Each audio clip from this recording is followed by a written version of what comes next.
All right. In the past, I have been accused of cop hate, if you can believe it, on this here platform, in large part because I have, I've noted a tendency on the part of police officers in the past to run off with the gun, so to speak. Police officers are cowards, and the reason they're cowards is because the first rule that police officers are taught in academy is not protect and serve. Obviously, it's not protect and serve. It's make it home at the end of the day. That's the reason why.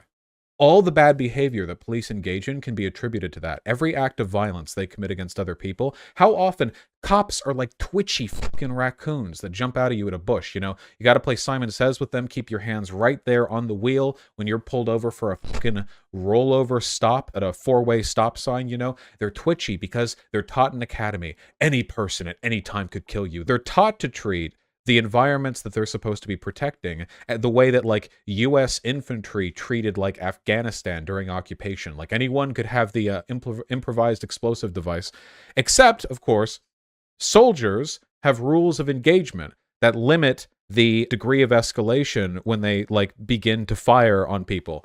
Cops don't, you know? Like, cops can just open fire and, like, there you go. That happened. They feared for their life because somebody moved their hand a little bit slightly. Whereas, you know, soldiers have, like, there's, like, the list you have to go through, and you can be court-martialed if you don't follow that list, and blah-de-blah. They're worse. They're far worse. And I think it's important to understand, like, as long as this is their attitude, cops, not only will a cop not sacrifice themselves to save a child, a cop would rather let 10 children die than even risk their life. They would, like, they don't. At the end of the day, their lives are the thing that they care about. It doesn't really matter how many lives they could or could not have saved in any specific instance. It's about the attitude they have when approaching situations that could threaten them. But cops are pussies, aren't they? What about all those no-knock warrants? You know how they send SWAT teams to do no-knock warrants for, like, drug crimes?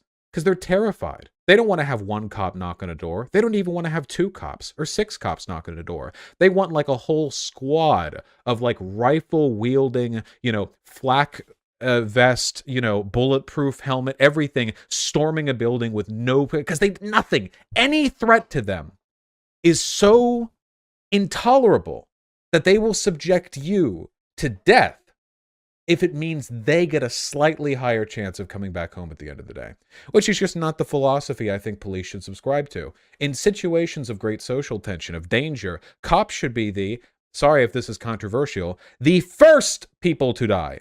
That's their job. Isn't that the point of the thin blue line? That's the job that you signed up for. It's like, it'd be like soldiers, you know, like soldiers fleeing from a battlefield. And you're like, why are they doing that? And they're like, it's really hard being out there. Why would you expect them to, like, fight there when they could die? It's like, well, that's your fucking job. You signed up for that. That's the main thing. And yes, I know the Supreme Court has ruled police have no obligation to risk their lives to protect you. The legality of their monstrous behavior is not of any concern to me. I don't care what the Supreme Court says about them. If cops aren't there to protect people, because technically, you know, nothing compels police officers to go save children from being gunned down by madmen except for their job requirements, you know. It's not against the law for a cop to quit right there.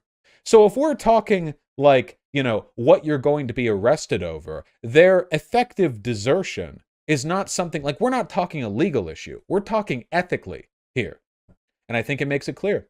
Cops can have all the resources in the world. It's not going to make you one iota safer. They say, oh yeah, have an armed security guard at schools. That'll protect them. No, shooter will shoot him first. Or maybe that security guard is an ex-cop, in which case they're a fucking pussy and they'll run at the first sign of trouble. Who was the first person to die over at the supermarket in Buffalo? It wasn't the first person. One of the first people to die was the security guard. Got shot. What? You don't need one security guard, you need 2, 3? Columbine had an armed security guard, didn't it? It won't work. This good guy with a gun, bad guy with a gun bullshit is never, ever, ever, ever, ever going to work, because unfortunately the main group of good guys with a gun that we have, dubious good qualifications, by the way, are gigantic pussies. Yeah, the security guard did actually shoot at the guy, though, so that's something to the security guard, you know. Credit where credit's due. The security guard at the Buffalo, you know, supermarket, yeah, actually did hit an actually armored target, didn't he?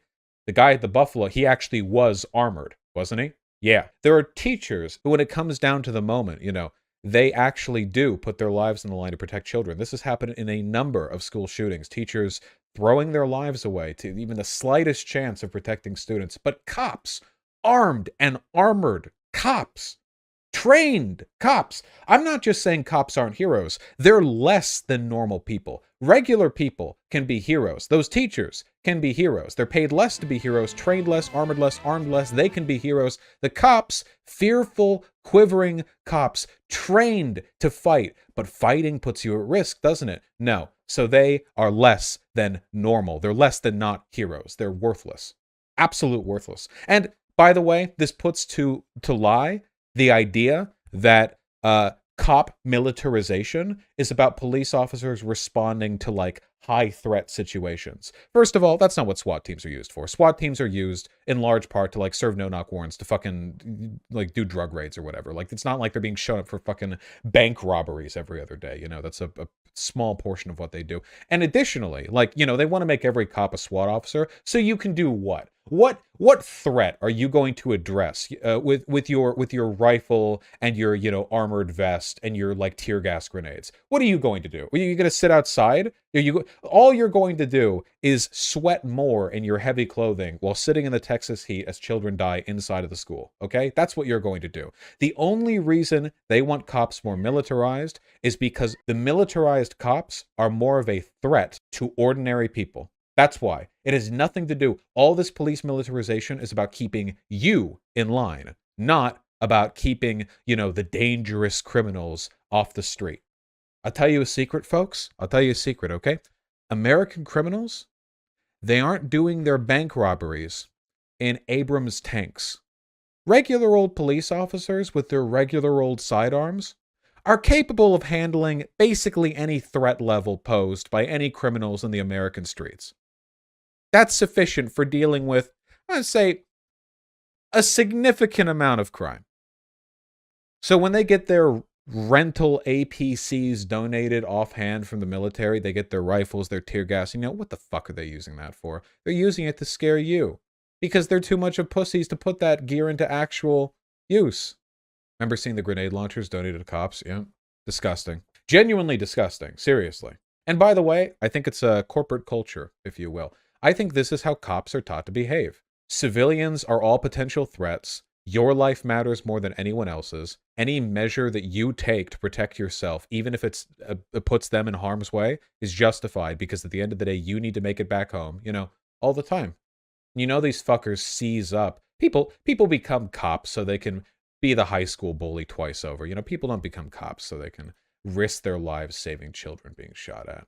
Are you familiar with the cop quote, "It's better to be judged by 12 than carried by 6"? Yeah. Like, Except they're never really judged by 12, are they? Certainly not convicted.